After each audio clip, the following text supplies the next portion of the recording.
saya dalam tugas pengukuran teknik otomotif. Perkenalkan, nama saya Tumin dengan nomor induk mahasiswa 32201110118 dari program studi pendidikan vokasional teknik mesin Fakultas Sains dan Teknologi Universitas IFET Semarang tahun 2021. Dalam kesempatan video kali ini saya akan menjelaskan bagaimana cara membaca dan mengukur dengan menggunakan alat ukur yang pertama yaitu jangka sorong dan yang kedua adalah mikrometer. Baik, langsung saja kita menuju kepada pengukuran yang pertama yaitu dengan jangka sorong. Sebelum kita mengukur, ada baiknya kita tahu bagian-bagian dari jangka sorong dan beserta fungsinya. Bagian-bagian dari jangka sorong yaitu di sini ada skala utama di mana ada dua garis atas dan bawah. Garis yang bawah yaitu untuk menunjukkan satuan milimeter dan yang atas adalah satuan inci. Kemudian ada skala nonius sama yaitu yang atas untuk menunjukkan satuan inci dan yang bawah menunjukkan satuan milimeter. Kemudian ada rahang atas, di sini berfungsi untuk mengukur diameter dalam. Ada rahang bawah, di sini berfungsi untuk mengukur diameter atau ketebalan dari sebuah benda. Di sini ada ekor jangka sorong, berfungsi untuk mengukur kedalaman dari sebuah benda. Kemudian ada skru pengunci dan juga ada pengubah atau thumb screw. Baik, langsung saja kita menuju ke pengukuran yaitu dengan cara menjepit benda yang akan diukur dengan menggunakan rahang bawah seperti ini. Setelah terjepit, langsung saja kita akan mengunci benda tersebut. Kemudian kita akan membacanya untuk melihat berapa ketebalan diameter dari benda tersebut. Cara membacanya yaitu kita akan melihat satuan milimeter. Di sini setiap garis itu mempunyai nilai 1, 2, 3, 4, 5 dan seterusnya. Sehingga kita akan mencari garis yang lurus sesuai dengan 0 pada skala nonius. Jadi nilainya adalah 15, 16, 17, 18. Nilainya adalah 18. Berhubung belum sampai ke garis 19, maka nilai pada skala utama yaitu kita akan menulis 18,0 mm.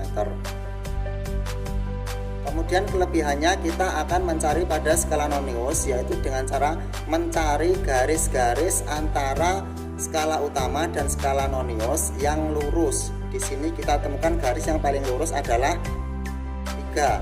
Berarti kita akan menulis 0,3 mm. Sehingga kita akan temukan ketebalan diameter yang sudah kita ukur tadi yaitu dengan cara menjumlahkan skala utama dan skala nonius yaitu 18,0 mm ditambah 0,3 mm sehingga hasilnya adalah 18,3 mm. Pengukuran yang selanjutnya yaitu kita akan mengukur diameter dalam dari benda tersebut yaitu dengan cara meletakkan secara terbalik rahang atas dan kita akan menariknya ke belakang sehingga ditemukan seperti ini dan kita akan menguncinya. Cara membacanya yaitu seperti tadi, kita akan melihat garis 0 pada skala nonius lurus pada angka 55 lebih sedikit, maka kita akan tulis 55,0 mm. Dan kelebihannya kita akan mencari pada skala nonius dengan cara yaitu mencari garis antara garis pada skala nonius dan skala utama yang paling lurus, yaitu di sini kita temukan garis yang paling lurus adalah 5, sehingga kita akan nulis 0,5 mm.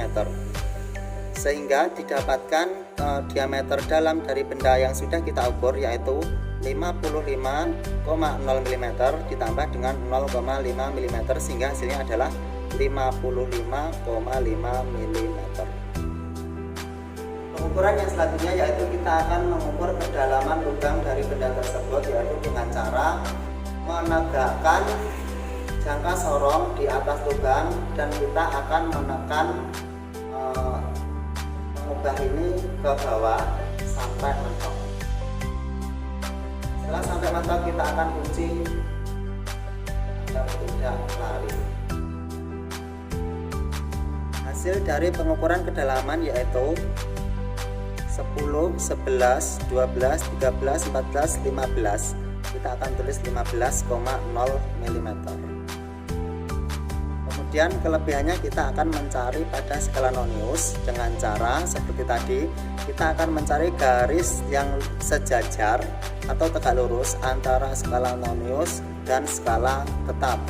Di sini kita temukan adalah 4, sehingga kita tulis 0,4 mm. Sehingga kita dapatkan kedalaman dari lubang tersebut yaitu 15,0 mm ditambah 0,4 mm, sehingga hasilnya adalah 15,4 mm. Demikian tadi kita sudah melakukan praktek bagaimana cara mengukur dan membaca dengan menggunakan jangka sorong. Kemudian kita akan lanjutkan untuk video yang selanjutnya. Kita akan mengukur dan membaca dengan menggunakan alat mikrometer.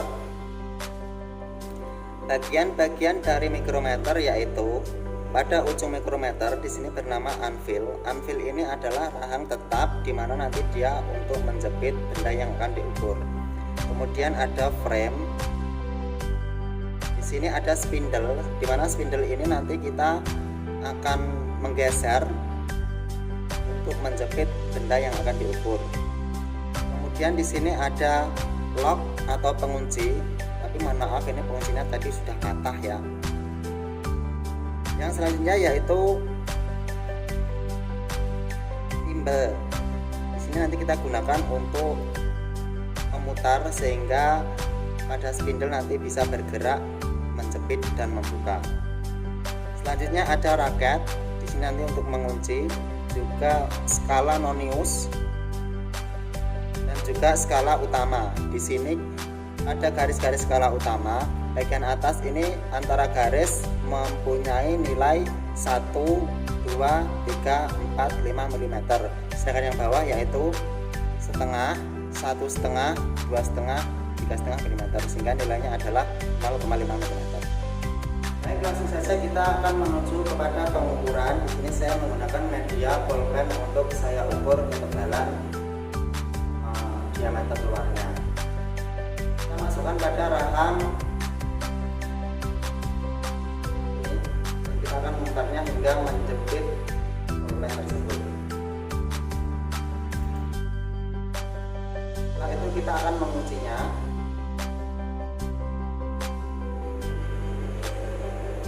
Setelah terkunci, tidak boleh dilepas karena dia sudah terkunci, maka kita akan membaca hasilnya. Cara membacanya yaitu kita akan menghitung garis yang atas. Di sini mempunyai nilai 1 mm, yaitu 1, 2, 3, 4, 5, 6, 7. Karena di sini 7 lebih, maka kita akan lihat yang bawahnya. Di sini tepat sekali pada skala utama yaitu 7,5, maka kita akan nulis 7,5 mm. Kemudian kita akan mencari noniusnya, yaitu dengan cara mencari garis lurus yang sejajar dengan garis lurus yang berada di skala utama. Di sini tertulis yaitu 30, 31, 32, 33, 34, sehingga kita akan menulis 0,34 mm. Sehingga kita dapatkan ketebalan dari bolpen yang sudah kita ukur yaitu 7,5 mm ditambah dengan 0,34 mm, sehingga hasilnya adalah 7,84 mm. Baik, demikian tadi kita telah melakukan pengukuran dengan menggunakan jangka sorong dan juga mikrometer. Ada kurang dan lebihnya mohon maaf. Assalamualaikum warahmatullahi wabarakatuh.